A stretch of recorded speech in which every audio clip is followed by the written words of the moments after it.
ونستعينه ونستغفره ونؤمن به ونتوكل عليه ونعوذ بالله من شرور أنفسنا ومن سيئات أعمالنا من يهده الله فلا مضل له ومن يضلل فلا هادي له وأشهد أن لا إله إلا الله وأشهد أن محمدا عبده ورسوله أما بعد فإن خير الحديث كتاب الله وخير الهدي هدي محمد صلى الله عليه وسلم وشر الأمور محدثاتها وكل محدثة بدعة وكل بدعة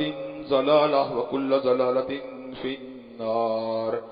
أما بعد أعوذ بالله السميع العليم من الشيطان الرجيم. لن ينال الله لحومها ولا دماؤها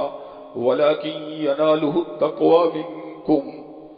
ہر قسم کی تعریفات اللہ مالک الملک کے لیے ہیں جنہوں نے جنات اور انسان کو حقیقی معنوں میں اپنی پوجا، اپنی بندگی اور اپنی عبادت کے لیے بنایا ہے. جنات اور انسان کی تخلیق کا حقیقی اور بنیادی مقصد یہی تھا کہ وہ بارگاہ رب العالمین میں آیا کریں، اپنی جبین نیاز کو مالک کائنات کی بارگاہ میں آ کے جھکایا کریں، اپنے دست سوال کو کبریا کی بارگاہ میں آ کے پھیلایا کریں، اپنی کمر کو حالت رکوع میں اس کی بارگاہ میں آ کے ہم کیا کریں، اسی کی تکبیر کی صداؤں کو بلند کیا کریں، اسی تحلیل کے آوازوں کو اجاگر کیا کریں، اسی کی تسبیح گیت گایا کریں. چنانچہ ارشاد ہوا وما خلقت الجن والانس الا لیعبدون، اور میں نے نہیں بنایا جنات اور انسان کو مگر اپنی پوجا، اپنی بندگی اور اپنی عبادت کے لیے. حمد و ثنا کے بعد عرب عرب انگنت اور بے شمار درود و سلام ہو اس ہستی اقدس و مقدس پر کہ جن کا نام نامی اور اسم گرامی محمد کریم صلی اللہ علیہ وآلہ آلہ وصحبہ وبارک وسلم ہے. اللہ رب العزت نے امام الہدیٰ علیہ الصلوۃ والتسلیم کو اہل کائنات کی ہدایت اور ان کی رہنمائی کے لیے مبعوث فرمایا اور آپ کی ذات بابرکات کے ذریعے جمیع کائنات کی ہدایت اور ان کی رہنمائی کا نہایت احسن طریقے سے بندوبست فرما دیا. اللہ رب العزت نے امام الہدیٰ علیہ الصلوۃ والتسلیم کی سیرت طیبہ میں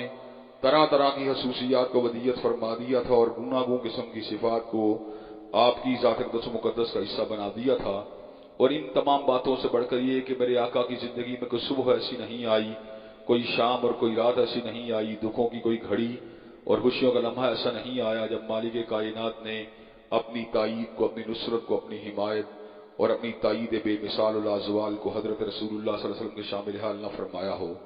اور ان تمام باتوں سے بڑھ کر یہ کہ رشک رب نے اپنی آخری کتاب حمید کو سید العرب والعجم امام المتقین والابرار حضرت اشرف الانبیاء والمرسلین جناب خاتم النبیین حضرت محمد کریم صلی اللہ علیہ وسلم قلب اطہر میں نازل فرما دیا تھا. یہ کتاب حمید فصاحت کا، بلاغت کا، علم کا، حکمت کا، نورانیت کا، ہدایت کا، سعادت کا ایک عظیم الشان جو ہے دستاویز ہے، ڈاکومنٹ ہے. اس کے اندر زندگی گزارنے کے وہ تمام اسالیب موجود ہیں جن کے پر عمل پیرا ہو کر ہم اللہ تبارک و تعالیٰ کی رضوان کو، اس کی تائید کو حاصل کر سکتے ہیں، دنیا میں سر بلند ہو سکتے ہیں اور آخرت میں اللہ تبارک و تعالیٰ کی بنائی ہوئی جنتوں کے حقدار ٹھہر سکتے ہیں. حضرات گرامی قدر زندگی کیوں بنائی گئی، اس سیارے کے پر ہمیں کیوں بھیجا گیا، نسلاً بعد نسلاً ہمیں ہمارے آباء و اجداد کو پیدا کرنے کے بعد قبروں میں کیوں اتارا گیا اور اس کے بعد دوبارہ نئی نسلوں کو کیوں پیدا کیا گیا، یہ ایک سوال ہے جس کا جواب مختلف ماہرین علم و فن اپنے اپنے انداز میں دیتے ہیں، لیکن اس کا حقیقی جواب وہی ذات دے سکتی ہے جس نے حقیقت میں انسانوں کو پیدا کیا ہے. حضرات گرامی قدر کیوں بنایا گیا، اللہ تبارک و تعالیٰ نے قرآن مجید کے مختلف مقامات کے اوپر اس حوالے سے بڑی ہی شاندار باتیں ارشاد فرمائی ہیں. اللہ تبارک و تعالیٰ سورہ انبیاء میں ارشاد فرماتے ہیں وَمَا خَلَقْنَا السَّمَاءَ وَالْأَرْضَ وَمَا بَيْنَهُمَا لَاعِبِينَ، ہم نے زمین اور آسمان اور ان کے مابین جو کچھ بھی بنایا کھیل تماشے کے لیے نہیں بنایا. اللہ تبارک و تعالیٰ یقیناً کھیل تماشے کی جو آلائشیں ہیں ان سے بہت ہی بلند و بالا ذات ہیں. اللہ تبارک و تعالیٰ نے جمیع انسانیت کو کیوں بنایا، ارشاد ہوا وَمَا خَلَقْتُ الْجِنَّ وَالْإِنسَ إِلَّا لِيَعْبُدُونَ، اور میں نے نہیں بنایا جنات اور انسان کو مگر اپنی پوجا، اپنی بندگی اور اپنی عبادت کے لیے. عبادت کے مختلف رنگ ہیں، یہ کبھی نماز کی شکل میں ہوتی ہے، کبھی زکوٰۃ کی شکل میں ہوتی ہے، کبھی روزے کی شکل میں ہوتی ہے، کبھی حج کی شکل میں ہوتی ہے. لیکن اللہ تبارک و تعالیٰ نے ایک منفرد انداز قربانی کا جو ہے وہ جانوروں کے گلے کے اوپر چھری چلانے کی شکل کے اندر بھی رکھا. ہم غذا کھاتے ہیں، یہ غذا جو ہوتی ہے اللہ تبارک و تعالیٰ جو ہے اس کے بارے میں چاہتے ہیں کہ جب سبزی یا دال کو کھایا جائے تو پھر بھی اللہ کا نام لیا جائے، اور جب جانور کے گلے کو پر چھری کو چلایا جائے تب بھی اللہ تبارک و تعالیٰ کے نام کو لیا جائے۔ در حقیقت اللہ تبارک و تعالیٰ کے نام کی مالا کو جپنا اور ہر وقت اس کا ذکر کرنا، یہی زندگی کا اصل حاصل حصول ہے۔ انسان کو اس زمین کے اوپر تعیشات کے لیے نہیں بھیجا گیا، انسان کو اس زمین کے اوپر اپنی ڈرائیوز کو پورا کرنے کے لیے نہیں بھیجا گیا۔ اگر ایسا ہوتا تو گناہ گار لوگ جو تھے وہ کبھی بے سکونی کا، بے چینی کا، بے قراری کا شکار نہ ہوتے۔ اللہ تبارک و تعالیٰ نے انسانوں کے اندر بہیمیت کو بھی رکھا ہے اور ملکوتی صلاحیتوں کو بھی رکھا ہے۔ جانور جو ہوتے ہیں ساری زندگی اپنی خواہشات کو، اپنی تمناؤں کو پورا کرنے کے باوجود بھی ڈپریشن کا شکار نہیں ہوتے، انگزائٹی کا شکار نہیں ہوتے، لیکن وہ کیا چیز ہے جو روح کو ان تمام کے تمام افعال کے انجام دینے کے بعد مایوسی کی طرف دھکیلتی ہے، بے قراری کی طرف دھکیلتی ہے، ڈپریشن کی طرف دھکیلتی ہے؟ اگر بہیمی تقاضوں کو پورا کرنا ہی اصل اصول ہوتا اور حاصل حصول ہوتا تو انسان کبھی بھی اپنے جبیلی تقاضوں کو پورا کرنے کے بعد اپنے آپ کو دباؤ کے اندر اور تناؤ کے اندر محسوس نہ کرتا۔ اس کا مطلب یہ ہے کوئی ایسی طاقت ہے جو انسان کو کسی اور سمت میں دھکیلنا چاہتی ہے، کوئی ایسی قوت ہے جو انسان کا رخ جو ہے کسی اور سمت میں کرنا چاہتی ہے، اور وہ قوت میرے پروردگار عالم کی قوت ہے، وہ طاقت میرے پروردگار عالم کی طاقت ہے، جس نے خود اپنے بارے میں اعلان فرما دیا ان القوت للہ جمیعا، ساری کی ساری طاقتیں میری ہی ذات کے لیے ہیں۔ حضرات گرامی قدر، اگر آپ نے کبھی جانوروں کی زندگی کے اوپر غور کیا ہو یا جانوروں سے متعلق ڈاکومنٹریز کو دیکھا ہو تو آپ اس بات کو آسانی کے ساتھ بھانپ سکتے ہیں کہ جنگل کے درندے اپنی خواہشات کو پورا کرنے کے بعد دوبارہ انہی خواہشات کے پیچھے بھاگتے ہیں، جانوروں کو شکار کرنے کے بعد کچھ عرصے کے بعد دوبارہ جانوروں کو شکار کرنے کے لیے بھاگتے ہیں۔ لیکن حضرات گرامی قدر، ہم نے زمین کے اوپر ایسے متعدد واقعات دیکھے ہیں، ظلم در ظلم کرنے والا عبرت کا نشانہ بنا، جبر در جبر کرنے والا ذلت کا نشانہ بنا۔ اس کا مطلب یہ ہے جو قوانین اللہ نے جنگل کے لیے بنائے ہیں وہ قوانین اللہ نے انسانوں کے لیے نہیں بنائے۔ اس لیے اللہ تبارک و تعالیٰ نے اہل ایمان کی زندگی کو کفار سے جدا زندگی قرار دیا اور کفار کے بارے میں اس امر کا اعلان فرما دیا والذین کفروا یتمتعون ویاکلون کما تاکل الانعام والنار مثوی لہم، جانوروں کا کھانا پینا اور ان کا رہن سہن جو ہے کفار کا کھانا پینا اور ان کا رہن سہن جو ہے وہ جانوروں کی مانند ہے، اور آخرت کے اندر اللہ تبارک و تعالیٰ نے ان کے لیے جہنم کے دہکتے ہوئے انگاروں کو تیار کر دیا ہے۔ حضرات گرامی قدر، یورپ اور مغربی کئی ایسے ممالک جہاں پر اللہ کے قوانین کی سر عام نافرمانی ہوتی ہے، ان کے زندگی کو دیکھ کر، ان کے معاملات کو دیکھ کر، ان کے مادی عروج کو دیکھ کر، ان کے مادی استحکام کو دیکھ کر کئی مرتبہ انسان کے ذہن میں مختلف طرح کے تصورات چلنا شروع ہو جاتے ہیں، مختلف طرح کے خیالات چلنا شروع ہو جاتے ہیں۔ اگر یہ لوگ باطل کے اوپر ہیں تو اللہ نے ان کو آسائشیں کیوں دی ہیں؟ اگر یہ لوگ باطل کے اوپر ہیں تو اللہ تبارک و تعالیٰ ان کو معاشی کشادگی کیوں دی ہے؟ اگر یہ باطل کے اوپر ہیں تو اللہ تبارک و تعالیٰ نے ان کو اتنا بڑا نیٹ ورک کیوں دیا ہے؟ حضرات گرامی قدر، اس کا جواب جو ہے دو باتوں کے اندر موجود ہے۔ پہلی بات تو یہ ہے کہ اللہ تبارک و تعالیٰ کی طرف سے جب کسی کو ڈھیل دی جاتی ہے تو جو ڈھیل جو ہوتی ہے کئی مرتبہ اس کے لیے بدبختی کی علامت ہوتی ہے۔ اللہ اپنے بندہ مومن و مسلمان کو تھوڑا سا بغاوت کے راستے کے اوپر دیکھ کے اس کو پکڑ لیتا ہے اور کفار کے لیے اپنی رسی کو دراز کر دیتا ہے۔ حضرات گرامی کا دوسرا جواب اس کا یہ ہے، جب آپ فقط جسم کے تقاضوں کو پورا کرتے ہیں اور روح کے تقاضوں کو فراموش کر دیتے ہیں تو حضرات گرامی قدر پھر آپ کے اندر ایک ایسی بے چینی، بے قراری اور نفسیاتی عارضہ پیدا ہوتا ہے جس نفسیاتی عارضے کا حل ایک ہی ہوتا ہے، اور وہ حل یہ ہوتا ہے کہ آپ پروردگار عالم کی بارگاہ میں دوبارہ واپس آ جائیے۔ اگر ایسا نہ ہوتا تو انگریزوں کے اندر بڑی تعداد میں لوگ کبھی بھی ہلکا بگوش اسلام نہ ہوتے۔ ہم نے وہاں پر عبدالرحیم گرین کو دیکھا، ہم نے وہاں پر یوسف چیمبر کو دیکھا، ہم نے وہاں پر بلال فلپس کو دیکھا، ہم نے وہاں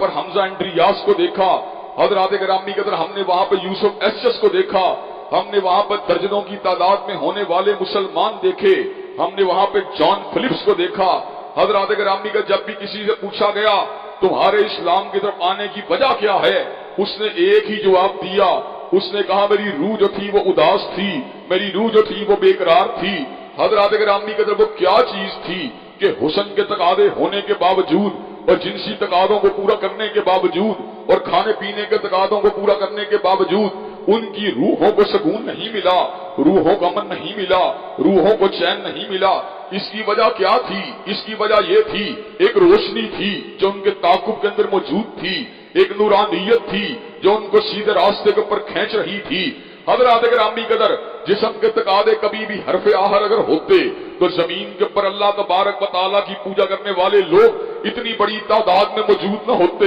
حضرات گرامی قدر، اس دور پورا شوق کے اندر بھی ٹھوکر کھانے کے بعد اور ڈپریشن کا تازیانہ کھانے کے بعد اور انزائٹی کی کچوکے کو برداشت کرنے کے بعد امن نہیں مل سکتا، چین نہیں مل سکتا۔ امن اگر ملے گا، چین اگر ملے گا اور روحوں کو قرار اگر ملے گا تو مالک کائنات کی بارگاہ کے اندر جھکنے کے بعد ملے گا۔ اللہ تبارک و تعالیٰ نے ارواح کے اندر اور انسانوں کے قلوب کے اندر ایک خلا کو پیدا کیا، ایک ایسی تشنگی کو پیدا کیا جس تشنگی اور خلا کو دور کرنے کے لیے اللہ کی بندگی کی ضرورت ہے، اللہ کی پوجا کی ضرورت ہے، اللہ کی عبادت کی ضرورت ہے۔ امن نہیں مل سکتا، چین نہیں مل سکتا، سکون نہیں مل سکتا، پراگندہ خیالوں سے نجات نہیں مل سکتی، الجھی ہوئی سوچوں سے نجات نہیں مل سکتی۔ نجات اگر ملے گی تو پروردگار عالم کی بارگاہ میں آ کے ملے گی۔ اس لیے حضرت علامہ شہید حضرت علامہ اقبال کی اس بات کو بکثرت بیان کیا کرتے تھے، وہی تیری نہ بیماری وہی نہ محکمی دل کی، اور علاج اس کا وہی آپ نشاط انگیز ہے ساکی۔ کون سا آپ نشاط؟ جس کے بارے میں حضرت حالی نے کہا تھا، اتر کر ہرا سے سوئے کو میں آیا اور ایک نسخہ کیمیا ساتھ لایا، مسے خام کو جس نے کندن بنایا، کھرا اور کھوٹا الگ کر دکھایا۔ حضرات گرامی قدر، جس کے بارے میں اللہ نے خود اعلان فرما دیا، یحل لہم الطیبات ویحرم علیہم الخبائث ویضع عنہم اصرہم والاغلال التی کانت علیہم۔ حضرت رسول اللہ وہ ہیں یحل لہم الطیبات، جو طیب چیزوں کو حلال کرنے والے، ویحرم علیہم الخبائث، اور خبیث چیزوں کو حرام کرنے والے۔ اور حضرات گرامی قدر، حضرت رسول اللہ وہ ہیں ویضع عنہم اصرہم والاغلال التی کانت علیہم، جاہلیت کے بوجھوں کو اتار کے نیچے پھینکنے والے اور غلامی کے توقوں کو اتار کر پرے پھینکنے والے اور انسانیت کو پستی سے بلندی کی طرف لے کے جانے والے اور انسان کو گرے ہوئے زوال سے عروج کی طرف لے کے جانے والے۔ حضرات گرامی قدر، اللہ نے ایسے ہی تو نہیں کہا تھا لقد خلقنا الانسان فی احسن تقویم ثم رددناہ اسفل سافلین، ہم نے انسان کو بہترین تقویم میں پیدا کیا، ثم رددناہ اسفل سافلین، پھر پستیوں سے پستی کی طرف اس کو گرا دیا، اور اس پستی میں گرنے سے صرف ایک جمعیت بچی، ایک گروہ بچا، اور وہ گروہ کون سا گروہ تھا؟ الا الذین آمنوا وعملوا الصالحات، جو ایمان کے راستے کے پر چلا، جو عمل صالح کے راستے کے پر چلا۔ وَلَقَدْ صَدَّقَ عَلَيْهِمْ إِبْلِيسُ ظَنَّهُ فَاتَّبَعُوهُ إِلَّا فَرِيقًا مِّنَ الْمُؤْمِنِينَ، اور البتہ یقیناً ابلیس نے اپنا گمان پورا کر دکھایا۔ وَلَقَدْ صَدَّقَ عَلَيْهِمْ إِبْلِيسُ ظَنَّهُ، اور البتہ یقیناً ابلیس نے اپنا گمان پورا کر دکھایا۔ فَاتَّبَعُوهُ إِلَّا فَرِيقًا مِّنَ الْمُؤْمِنِينَ، اور سارے ہی اس کے پیچھے چل نکلے مگر مومنوں کی ایک جماعت جو تھی وہ ابلیس کے دام تصویر سے بچ نکلنے میں کامیاب ہوئی۔ یہ جماعت کون سی جماعت تھی؟ یہ جماعت اللہ والوں کی جماعت تھی، یہ جماعت اللہ کی بندگی کرنے والوں کی جماعت تھی، یہ جماعت اللہ کی پوجا اور پرستش کرنے والوں کی جماعت تھی۔ عبادت جو ہے وہ مقصود زندگی ہے، عبادت جو ہے وہ حصول زندگی ہے، عبادت جو ہے وہ دستور زندگی ہے، عبادت جو ہے وہ منشور زندگی ہے، عبادت جو ہے وہ ہدف زندگی ہے، عبادت جو ہے وہ زندگی کا سب سے بڑی کامیابی اور کامرانی ہے۔ حضرات گرامی قدر، وگرنہ طغیانی کے راستے پر چلنے والے بھی رہیں گے اور عبادات کے راستے پر چلنے والے بھی رہیں گے۔ طغیانی کے راستوں پر چلنے والوں کا انجام کیا ہوگا؟ فَأَمَّا مَنْ طَغَىٰ وَآثَرَ الْحَيَاةَ الدُّنْيَا فَإِنَّ الْجَحِيمَ هِيَ الْمَأْوَىٰ، جس نے طغیانی کے راستے کو اختیار کیا اور دنیا کی زندگانی کو اپنے لیے مقصود بنا لیا، فَإِنَّ الْجَحِيمَ هِيَ الْمَأْوَىٰ، تو اللہ نے جہنم کے دہتے ہوئے انگاروں کو اس کا مقدر بنا دیا۔ اور دوسرا گروہ وَأَمَّا مَنْ خَافَ مَقَامَ رَبِّهِ وَأَمَّا مَنْ خَافَ مَقَامَ رَبِّهِ وَنَهَى النَّفْسَ عَنِ الْهَوَىٰ فَإِنَّ الْجَنَّةَ هِيَ الْمَأْوَىٰ، اور دوسرا گروہ وہ گروہ وَأَمَّا مَنْ خَافَ مقام ربه ونهى النفس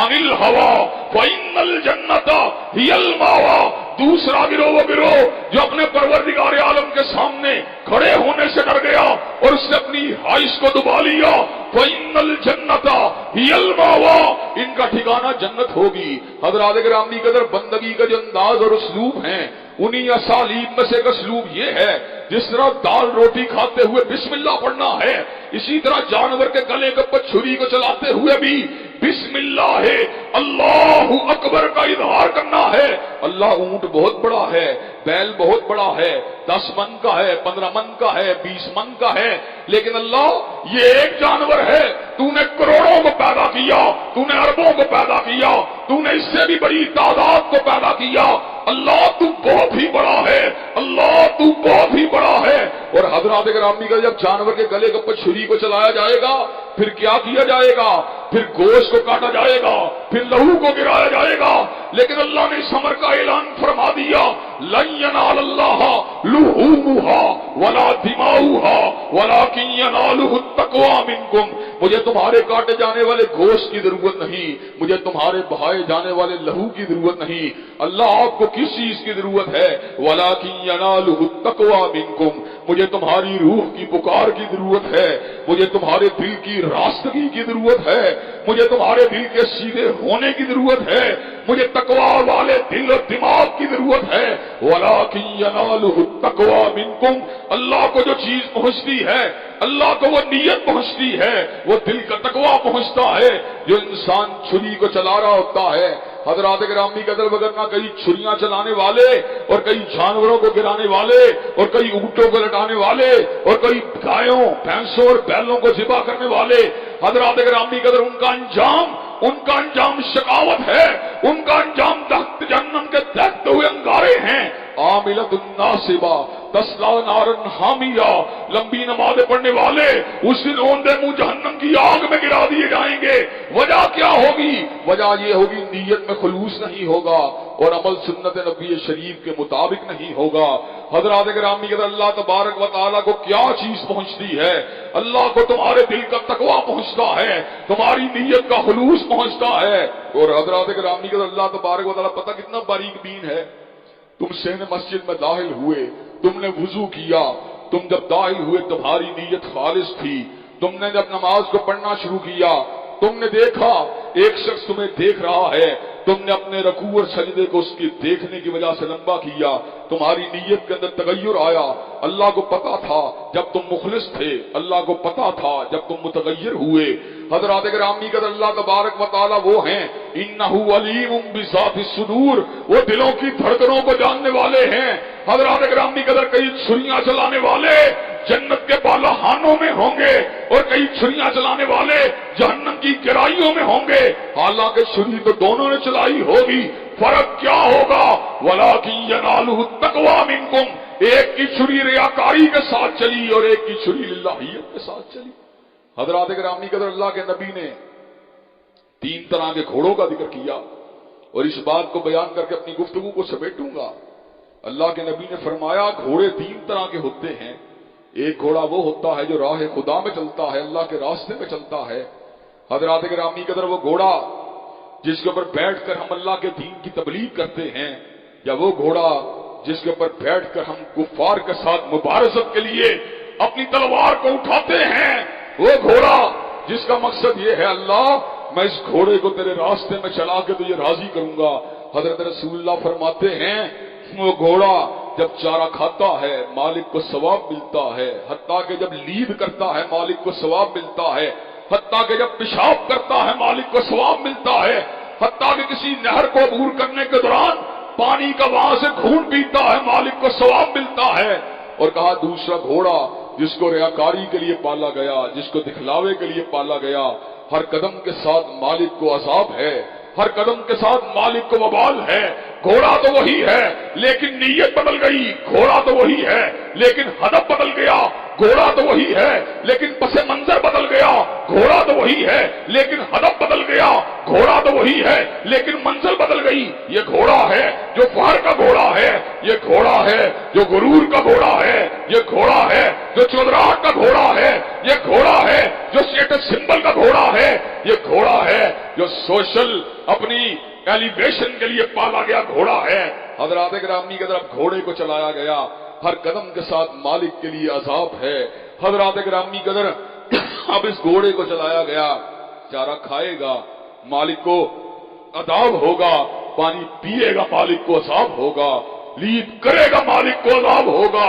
اور پیشاب کرے گا مالک کو عذاب ہوگا۔ اور تیسرا گھوڑا جو پردے کا گھوڑا ہے، جو ضرورت کا گھوڑا ہے، اس لیے پالا گیا ہے، نہ نام کے لیے پالا گیا، نہ نمود کے لیے پالا گیا، نہ فخر کے لیے پالا گیا، نہ غرور کے لیے پالا گیا، اور نہ ہی راہ اللہ کے اندر چلنے کے لیے پالا گیا، ضرورت کے لیے پالا گیا، بازار سے سودا سلف کو لانے کے لیے پالا گیا، بچوں کو پک اینڈ ڈراپ کرنے کے لیے پالا گیا۔ یہ گھوڑا پردے کا گھوڑا ہے، یہ گھوڑا مالک کے لیے عذاب بھی نہیں ہے، ثواب بھی نہیں ہے۔ یہی حال ہماری قربانیوں کا ہے۔ حضرات گرامی کا جس کے گلے کے اوپر چھری کو چلایا گیا اور ابراہیمی جذبے کے ساتھ چلایا گیا،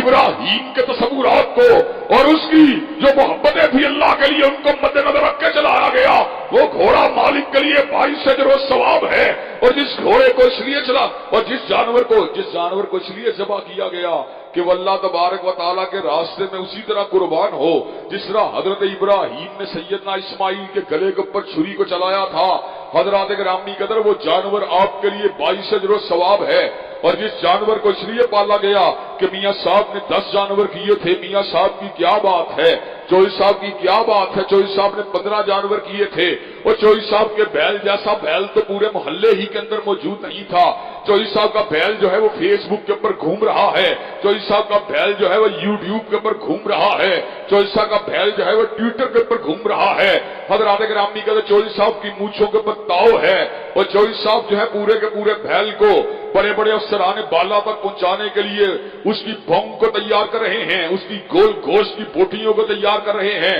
غریب آ رہا ہے، ان کو دھتکارا جا رہا ہے، ان کو بھگایا جا رہا ہے، ان کو جو ہے ڈانٹا جا رہا ہے۔ حضرات گرامی کا مجھے یہ بات بتلائیے، یہ دونوں جانور ذبح کرنے والے کیسے برابر ہو سکتے ہیں؟ ایک جانور جس کو اللہ کے راستے میں کاٹا گیا اور ایک جانور جس کو اپنے وقار کے لیے کاٹا گیا۔ حضرات گرامی کا یہ دونوں جانور اللہ کی بارگاہ میں کبھی بھی برابر نہیں ہو سکتے۔ اسی لیے حضرت رسول اللہ نے صبر کا اعلان فرما دیا کہ جہنم کی آگ کو جب دہکایا جائے گا اس آگ کے اندر ایک کاری کو بھی پھینکا جائے گا، عالم کہلوانے والے کو بھی پھینکا جائے گا، شہید کو جہاں شہید کے طور پہ جانے والے کو بھی پھینکا جائے گا، اور حضرات گرامی قدر وقت کے ہاتھ میں تائی کے طور پر پہچانے جانے والے صحیح کو بھی اس آگ میں پھینکا جائے گا۔ اللہ اسے کہے گا، اپنی نعمت کا احساس دلائے گا، کیا میں نے تجھے نعمت علم سے متصف نہیں کیا؟ وہ کہے گا ہاں ہاں اللہ، میں نے تو اس علم کو آگے پھیلایا تھا۔ اللہ کہے گا تو نے اس لیے نہیں پھیلایا کہ تو لوگوں کا خیر ہاں تھا،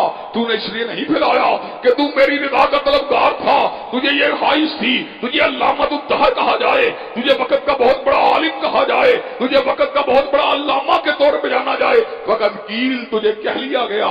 آج تیرے لیے میرے پاس کچھ بھی نہیں ہے۔ اور حضرات گرامی کے شہید کو یہ بات کہے گا، میں نے تجھے صلاحیتیں دی تھی، میں نے تجھے جسمانی طاقت دی تھی، میں نے تجھے فنون سپاہ گری کا ماہر بنایا تھا، اپنی نعمتوں کا احساس دلا کر وہ کہے گا اللہ ہاں ہاں میں نے بھی تو اپنی جان کو تیرے راستے میں نچھاور کر دیا تھا۔ اللہ کہیں گے تو نے میری جان کو میرے لیے، تو نے اپنی جان کو میرے لیے نچھاور نہیں کیا تھا، بلکہ تو نے اس لیے کیا تھا لوگ تجھے بہت بڑا بہادر کہیں۔ فقط کیل تجھے کہہ لیا گیا ہے، آج میرے پاس تیرے لیے کچھ بھی نہیں ہے، جہنم کے دیکھتے ہوئے انگارے تیرا مقدر ہیں۔ حضرات حضرات گرامی کے اندر پھر اس کو لایا جائے گا جس نے اپنے مال و متاع کو اللہ کے راستے میں خرچ نہیں کیا ہوگا بلکہ اپنی شہرت و وقار کے لیے خرچ کیا ہوگا. حضرات گرامی کے اللہ اس کو یہ بات کہے گا مجھے یہ بات بتلا کیا میں نے تجھے مال کی نعمت سے نہیں نوازا تھا؟ کہا ہاں ہاں اللہ میں نے بھی تو تیرے مال کو تیرے راستے میں خرچ کیا تھا. اللہ نے کہا تو نے میرے راستے میں مال کو خرچ نہیں کیا, تو نے میری محبت میں اپنے مال کو خرچ نہیں کیا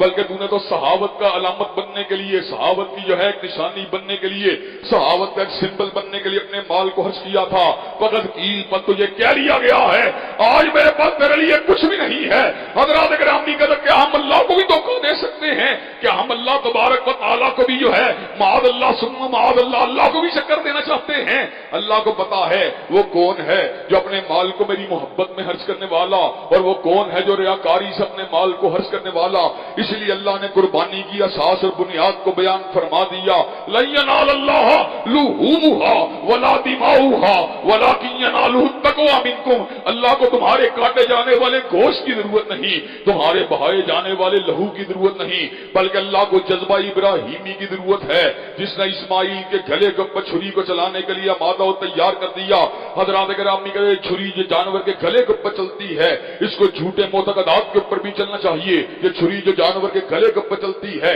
اس کو غلط رسوم و رواج کے اوپر بھی چلنا چاہیے. یہ چھری جو جانور کے گلے کے اوپر چلتی ہے اس کو باطل تصورات کے اوپر بھی چلنا چاہیے. اگر ایسا نہیں ہے تو ہمیں اپنی قربانی کے اوپر نظر ثانی کرنے کی ضرورت ہے. حضرات گرامی کے اندر یہ کیا ہم نے گھاٹے کا سودا کیا, یہ کیا ہم نے خسارے کا سودا کیا؟ 2 لاکھ 4 لاکھ 5 لاکھ قربانی کے اوپر بھی لگا دیا, اجر و ثواب سے بھی محروم رہے. حضرات گرامی کے اندر اس کے مد مقابل کئی لوگ قربانی کی صلاحیت بھی نہیں رکھتے تھے, قربانی کی سکت بھی نہیں رکھتے تھے. ان کے سامنے پیغمبر زمان کا ایک ہی فرمان تھا, جو قربانی کی صلاحیت نہیں رکھتا, جو قربانی کی طاقت نہیں رکھتا, اگر اپنے ناخنوں کو اور اپنے بالوں کو ان 10 دنوں کے اندر نہیں تراشتا تو وہ ان لوگوں میں شامل ہوگا جنہوں نے قربانی کی ہے. حضرات گرامی قدر وہ جو بالوں اور ناخنوں سے اجتناب کرنے والا کل قیامت کا دن قربانی کرنے والوں کی سبوں میں شامل ہوگا, اور تو 10 بیل کرنے کے باوجود بھی قربانی کرنے والوں کی سبوں میں شامل نہیں ہوگا. کتنا بڑا گھاٹے کا سودا ہے,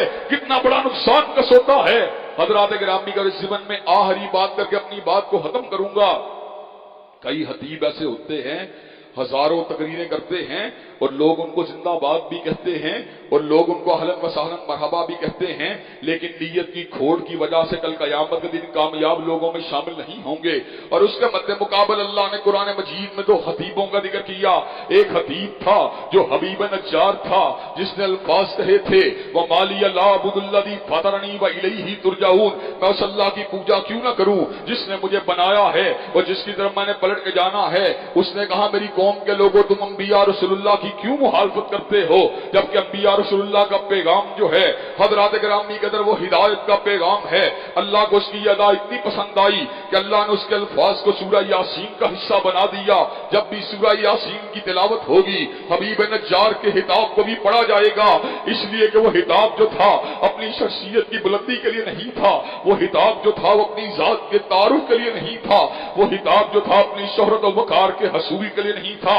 بلکہ وہ خطاب تھا جو اللہ کی رضا کے لیے کیا گیا. اور حضرات گرامی کے اندر اللہ تبارک و تعالیٰ نے گمنام مومن کا ذکر جو ہے سورہ مومن میں کیا, حضرات گرامی کے اندر سورہ غافر میں کیا, سورہ مومن میں کیا. حضرات گرامی کے اندر مومن کون تھا؟ وہ مومن وہ تھا کہ جس وقت فرعون نے حضرت موسیٰ علیہ السلام کو شہید کرنے کا پختہ ارادہ کر لیا, جب عزم سلیم کر لیا تو کیا ہوا؟ قال رجل من آل فرعون یکتم ایمانہ اتقتلون رجلا ان یقول ربی اللہ. وہ مومن مسلمان وہ تھا جس سے یہ فیصلہ برداشت نہیں ہوا. وہ کل تک فرعون کے مصاحبین میں شامل تھا, وہ کل تک فرعون کے مشیروں وزیروں میں شامل تھا, لیکن آج اتنے بڑے فیصلے کو دیکھ کر اس کے ایمان نے حدت و شدت کو پکڑا, وہ کھڑا ہوا. قال رجل من آل فرعون یکتم ایمانہ اتقتلون رجلا ان یقول ربی اللہ. اس نے الفاظ کہے تو کیا کہے, سنہرے حروف سے لکھنے کے قابل ہے. کیا تم ایک ایسے شخص کو شہید کرنا چاہتے ہو جس کا جرم اس کے سوا کچھ بھی نہیں ہے کہ اللہ وحدہ لا شریک لہ کی بندگی کا پیغام دیتا ہے, اللہ وحدہ لا شریک لہ کی پوجا کا پیغام دیتا ہے. اس نے بڑا بلیغ خطاب کیا جس کو اللہ نے پورے کے پورے قرآن مجید میں متعدد آیات کے اندر پرو دیا. اور آخری الفاظ کیا تھے؟ آخری الفاظ بڑے ہی عجیب تھے، اس نے الفاظ کہے تو کیا کہے، فَسَتَذْكُرُونَ مَا أَقُولُ لَكُمْ وَأُفَوِّضُ أَمْرِي إِلَى اللَّهِ، اس نے کہا تم ایک وقت آئے گا جس وقت یاد کرو گے جو میں نے تمہیں نصیحت کی تھی، وَأُفَوِّضُ أَمْرِي إِلَى اللَّهِ، اور میں نے اپنے معاملے کو اللہ کے سپرد کر دیا ہے، اور اللہ وہ ہے ان اللہ بصیر بالعباد، جو اپنے بندوں کے اعمال کو دیکھنے والا ہے۔ اللہ کو آل فرعون کے اس مومن کا خطاب اتنا پسند آیا کہ اللہ نے ایک رکوع جو تھا تقریباً ایک رکوع سے بھی زیادہ حصہ اس کے خطاب کے ساتھ موسوم فرما دیا، اور حضرات گرامی قدر اللہ نے اس امر کو بھی واضح فرما دیا، میں نے اس آل فرعون کے مومن کو فرعون کی شقاوت سے بچا لیا، اور فرعون کا انجام کیا ہوا، النار یعرضون علیہا غدوا وعشیا، صبح و شام آل فرعون کے اوپر آگ کو پیش کیا جاتا ہے، اور جب قیامت کا دن آئے گا فرعون کو عذاب شدید کی طرف منتقل کر دیا جائے گا۔ حضرات گرامی قدر ہم ہزار خطاب کریں، اللہ نہ کرے اگر ریاکاری کے ساتھ کرے، ہمارا خطاب جو ہے کسی کام کا نہیں ہے، اور حضرات گرامی قدر جب خطاب للہیت کے لیے ہو، اللہ تبارک للہیت کے ساتھ ہو، اللہ کی رضا کے حصول کے لیے ہو، تو اللہ تبارک و تعالی اس عمل کو کبھی بھی ضائع نہیں ہونے دیتے۔ وما تقدموا لانفسکم من خیر تجدوہ عند اللہ، جو بھی خیر کا کام ہم کریں گے لازماً اس کو اللہ کے پاس موجود پائیں گے۔ چنانچہ قربانی کو اس کسی روح کے ساتھ اور اسی اسپرٹ کے ساتھ کرنے کی ضرورت ہے۔ اللہ تبارک و تعالی ہمیں خلوص کی دولت سے بہرور فرمائے اور ہماری نیتوں کی اصلاح فرمائے۔ وآخر دعوانا الحمدللہ رب العالمین۔ الحمدللہ نحمده ونستعینه ونستغفره ونؤمن به ونتوکل علیہ ونعوذ باللہ من شرور انفسنا ومن سیئات اعمالنا، من يهده الله فلا مضل له ومن يضلل فلا هادي له، واشهد ان لا اله الا الله واشهد ان محمدا عبده ورسوله۔ اما بعد فان خير الحديث كتاب الله وخير الهدي هدي محمد صلى الله عليه وسلم، وشر الامور محدثاتها وكل محدثة بدعة وكل بدعة ضلالة وكل ضلالة في النار۔ حضرات گرامی قدر، زندگی آمد برائے بندگی، زندگی بے بندگی، شرمندگی۔ قیامت کے دن نہ انسان کے حسب کو دیکھا جائے گا، نہ نسب کو دیکھا جائے گا، نہ شہرت کو دیکھا جائے گا، نہ مال و متاع کو دیکھا جائے گا، نہ اس کی علمی شہرت اور علمی وقار کو دیکھا جائے گا۔ اس دن اگر دیکھا جائے گا تو انسان کے اعمال حسنہ کو دیکھا جائے گا، اس کی نیتوں کو دیکھا جائے گا، اور نیت اور اعمال صالحہ کا اس دن تول ہوگا، اور کئی بڑے بڑے جبے اور کبے والے لوگ بھی ناکام نظر آئیں گے، اور اس کے مد مقابل کئی گمنام لوگ بھی انتہائی کامیاب اور کامران نظر آئیں گے۔ دنیا میں فقیری، قسم پرسی اور غربت کی زندگی گزارنے والے بہت سے لوگ جنتی ہیں، اور دنیا کے اندر بہت سی عزت، شہرت، وقار اور مال و متاع کی زندگی گزارنے والے لوگ جہنم کی آگ کے اندر پھینکے جائیں گے۔ اس دن اگر کوئی چیز کام آئے گی تو انسان کا تقوی ہوگا، للہیت ہوگی، انسان کا خلوص ہوگا، اس کی نیت ہوگی، جس کو اللہ تبارک و تعالی پورا کا پورا صحرا چڑھائے گا۔ حضرات گرامی قدر، اللہ نے خود اعلان فرما دیا، انی لا اضیع عمل عامل منکم من ذکر او انثی بعضکم من بعض، میں کسی عمل کرنے والے کے عمل کو ضائع نہیں کروں گا، چاہے مرد ہو یا عورت ہو۔ جن لوگوں نے میرے راستے کے اندر ہجرت کی ہے، میرے راستے میں جہاد کیا ہے، اور جن لوگوں نے اپنے شہروں اور بستیوں کو میری رضا کی خاطر خیر بات کیا ہے، والذین اوذ، اور جن لوگوں نے اللہ کے راستے کے اندر تکلیفوں کو کاٹا ہے، وہ لوگ اس دن سرخرو ہوں گے، سر بلند ہوں گے۔ حضرات گرامی قدر، قربانی کے اندر بھی اسی بات کو ملحوظ ہاتھ رکھنے کی ضرورت ہے۔ جو قربانی جذبہ ابراہیمی کے ساتھ کی جائے گی وہ قربانی انشاءاللہ عروج اور بلند بختی کا سبب ہوگی، اور جو قربانی ہٹو بچور کرو فر حیبت و حشمت، شہرت و وقار کے لیے کی جائے گی، وہ قربانی ناکامی اور نامرادی کا سبب ہوگی۔ اعمال کی اساس دو چیزیں ہیں، ایک ان کے اندر خلوص ہونا چاہیے، اور دوسرا ان کو سنت نبی شریف کے مطابق ہونا چاہیے۔ یہ دو شرائط جب تک پوری نہیں ہوں گی اعمال قبولیت کی جو ہے منزلوں کو طے نہیں کر سکتے، اور اگر یہ شرائط موجود ہوں گی تو غریب سے غریب، لاغر سے لاغر، لاچار سے لاچار، گمنام سے گمنام آدمی بھی اللہ کی محبتوں کے مدارس کو طے کرتا ہی چلا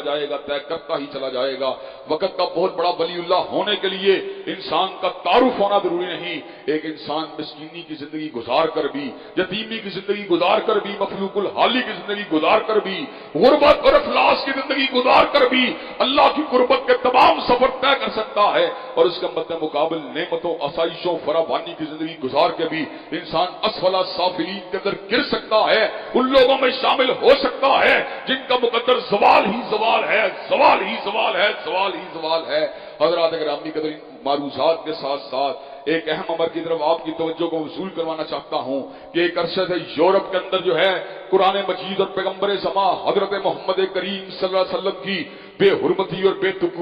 توقیری کی کوششیں جاری و ساری ہیں۔ ابھی حالیہ دنوں کے اندر انتہائی افسوسناک اور کربناک سانحہ رونما ہوا، قرآن مجید کی بے حرمتی کی گئی۔ حضرات گرامی کے سویڈن کے اندر قرآن مجید کی ایک مرتبہ پھر توہین کا ارتکاب کیا گیا۔ حضرات گرامی کے اندر پتہ نہیں اہل مغرب کو کیا ہو گیا ہے، کئی مرتبہ ان کے انتہائی اہم حکومتی اہلکار بھی اس قسم کی بکواسیات کے اندر اور اس قسم کی جو ہے فضولیات کے اندر اور اس قسم کی بے ادبی اور گستاخیوں کے اندر جو ہے پارٹیسپیٹ کرتے ہیں۔ وہ اس بات کو بھول جاتے ہیں کہ تہذیبوں کے تصادم کو روکنے کی ایک ہی صورت ہے، قرآن مجید کا احترام کیا جائے اور پیغمبر زماں حضرت محمد کریم صلی اللہ علیہ وسلم کی ناموس کا احترام کیا جائے۔ اگر یہ احترام باقی نہیں رہے گا تو پھر تمہاری جمہوریت کا در فٹے منہ ہے۔ حضرات گرامی کے اندر یہ بات مجھے اس لیے کہنا پڑتی ہے، یہ جمہوریت جس نے ایک فرد کی رائے کو احترام کا نعرہ لگایا، اور یہ جمہوریت جس نے ڈیفیمیشن کے لاس کو بنایا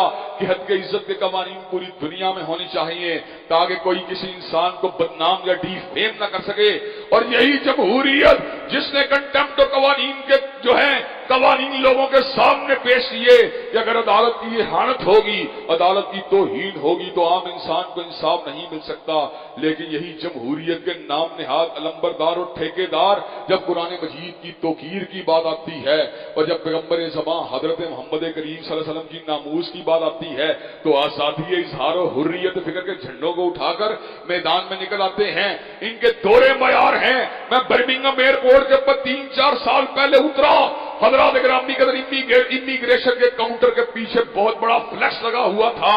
abuse will not be tolerated، گالی کو برداشت نہیں کیا جائے گا۔ امیگریشن کے کاؤنٹر کے پر کھڑے ہوئے بندے کے ساتھ بحث و تکرار کرنے کی تو تم نے اجازت نہیں دی، لیکن 1.5 ارب انسانوں کے مقتدا اور سید ولد آدم اور سید البشر کی عظمت اور ناموس کے پر حملہ کرنے کی تم اجازت دیتے ہو، اور قرآن مجید جیسی مقدس کتاب کی توہین کو تم آزادی اظہار اور حریت فکر کی آڑ کے اندر جناب تم اس کو جو ہے تو بے تقیری کرنے کی اجازت دیتے ہو۔ حضرات گرامی قدر، آپ ان کے دورے معیاروں کے اوپر غور کیجئے کہ سوشل میڈیا کے اوپر کئی مرتبہ ہم بے حیا عورتوں کے خلاف جو ہے زبان کھولتے ہیں، ہم عورت مارچ کے خلاف اپنی رائے دیتے ہیں، ہم گیز لیسبین کے بکواسیات کے خلاف اپنی جو ہے آرا کو پیش کرتے ہیں۔ حضرات گرامی قدر، ہمارے پیجوں کو وارننگ پر لے جاتے ہیں، پہلے یلو کرتے ہیں، اس کے بعد ریڈ کر دیتے ہیں، ہماری ریچ کو محدود کر دیا جاتا ہے کہ آپ نے جناب گیز کے خلاف جو ہے زبان کو کیوں کھولا، آپ نے لیسبینز کے خلاف زبان کو کیوں کھولا، آپ نے ٹرانسجینڈر کے خلاف زبان کو کیوں کھولا، آپ نے بائی سیکشول کے خلاف زبان کو کیوں کھولا، آپ نے عورتوں کی آزادی کے خلاف جو ہے زبان کو کیوں کھولا۔ حضرات گرامی قدر، ایک طرف حریت فکر یہ ہے، ایک طرف آزادی اظہار یہ ہے کہ آپ قوم لوط کے پیروکاروں کی مذمت نہیں کر سکتے، اور دوسرے حریت فکر کی آڑ کے اندر کائنات کے سب سے مقدس انسان کی عظمت کے اوپر آپ حملہ کر سکتے ہیں۔ حضرات گرامی قدر، یہ عجیب و غریب قسم کے دورے معیار ہیں۔ حضرات گرامی قدر، جو عورت ننگی ہو کے باہر نکلے اس کی آزادی ہے، اور جو حجاب پہن کے باہر نکلے وہ شدت پسندی ہے۔ اپنی مرضی کی زندگی کا نعرہ کہاں ہے یار؟ سراب ہے یہ دھوکہ، یہ مغربی افکار جو بنٹھن سور کے نکلے وہ آزادی کا اشتہار اور نقاب کی سزا ہے، جیلیں یا تختہ دار۔ حضرات گرامی قدر، یہ سب بکواسیات ہے، یہ سب جھوٹ ہے، یہ سب وراڈ ہے، یہ سب دھوکے بازی ہے، یہ سب حسنما قسم کے جھوٹے اور پرفریب نعرے ہیں۔ اللہ کے فضل و کرم سے ہم بھی آئین پسند ہیں، جمہوریت پسند ہیں، ہم بھی عوام کی آراء کا احترام کرنے والے ہیں، ہم بھی اداروں کا جو ہے ان کی کلیکٹیو رائے کا احترام کرنے والے ہیں، لیکن ہم اس بات کو قرآن و سنت کی اتباع کے ساتھ مشروط کرتے ہیں۔ جب تک قرآن و سنت کی اتباع کے ساتھ یہ چیزیں جڑی ہوئی ہیں ہم ہر چیز کا احترام کریں گے، لیکن اگر قرآن کی توہین کی جائے، پیغمبر زمان محمد کریم صلی اللہ علیہ وسلم کی توہین کی جائے تو تو پھر تمہاری جھوٹی بکواسیات کو ہم ایک منٹ کے لیے بھی قبول نہیں کر سکتے۔ حضرات گرامی کے اندر مجھے یہ بات بتلائیے، حکام بالا جو کہ پرلے درجے کے بے غیرت ہیں، حکام بالا جو پرلے درجے کے بے ضمیر ہیں، حکام بالا جو پرلے درجے کے مفاد پرست ہیں، حکام بالا جو پرلے درجے کے مادیت پرست ہیں، حکام بالا جو پرلے درجے کے سرپرست ہیں، حکام بالا جو پرلے درجے کے خود غرض ہیں، حکام بالا جو پرلے درجے کے اسلام دشمن ہیں، حکام بالا جو پرلے درجے کے ملت کے دشمن ہیں، ان سے اس بات کی کوئی توقع نہیں کی جا سکتی کہ وہ سویڈن کے سامنے احتجاج کریں۔ مراکش نے سویڈن کے ساتھ اپنے سفارتی تعلقات کو منقطع کر دیا اور اس بات کو ثابت کر دیا مراکش کے لوگ حضرت رسول اللہ کے ساتھ محبت کرنے والے ہیں، قرآن کے ساتھ پیار کرنے والے ہیں، اور میاں صاحب جیسے لوگ جو ہے فرانس کے صدر کے ساتھ جفیاں ڈالنے والے ہیں، اس کی بازو کو پکڑ کے پوچھے لگانے والے ہیں اور اس کے سامنے کشکولے گدائی کو پھیلانے والے ہیں۔ خان صاحب نے بھی یہی کام کیے، میاں صاحب نے بھی یہی کام کیے، لیکن انشاءاللہ ایک وقت آئے گا اور ضرور آئے گا، ایک وقت آئے گا اور ضرور آئے گا، ایک وقت آئے گا اور ضرور آئے گا، اس ملک سے وہ آوازیں اٹھیں گی کہ اللہ کے فضل و کرم سے دنیا کے اندر پھر کسی کو توہین رسالت اور توہین قرآن کی اجازت نہیں ہوگی۔ اور آخری مثال یہ ہے خلیفہ عبدالحمید ثانی رحمت اللہ علیہ، جو کہ خلافت عثمانیہ کے آخری دور کی یادگار ہے۔ ان کے دور خلافت کے اندر برطانیہ اور فرانس نے حضرت رسول اللہ کے بارے میں کیریکیچر جو تھے باقاعدہ طور کے پر سٹیج شو کے ذریعے جو تھے ان کو پروموٹ کرنے کی کوشش کی۔ خلیفہ عبدالحمید ثانی نے اس موقع کے اوپر باقاعدہ طور پہ سفارتی مراسلوں کو روانہ کیا۔ اس نے کہا بڑے ہی کمزور ہیں لیکن حضرت رسول اللہ کی توہین کو گوارا نہیں کریں گے، میں بحری بیڑوں کو روانہ کروں گا جو فرانس کے نام کو نقشے سے مٹا دیں گے، میں بحری بیڑوں کو روانہ کروں گا جو برطانیہ کے نام کو دنیا کے نقشے سے مٹا دیں گے۔ برطانیہ اور فرانس والوں نے اسی وقت ہاکوں کو بند کیا، شیر ڈاموں کو بند کیا۔ وہ سمجھ چکے تھے خلیفہ عبدالحمید ثانی کی دھمکی جو ہے یہ گیدڑ بپی نہیں ہے بلکہ ایک مومن کی پکار ہے، ایک مومن کا اعلان ہے۔ حضرات گرامی قدر ہمیں دوبارہ ضرورت ہے اسی چیز کے حیا کی، ہمیں دوبارہ ضرورت ہے غیرت کی، خودداری کی، اور آج بات کو سمجھنے کی کہ طائر لا ہوتی اس رزق سے موت اچھی کہ جس رزق سے آتی ہو پرواز میں کوتاہی۔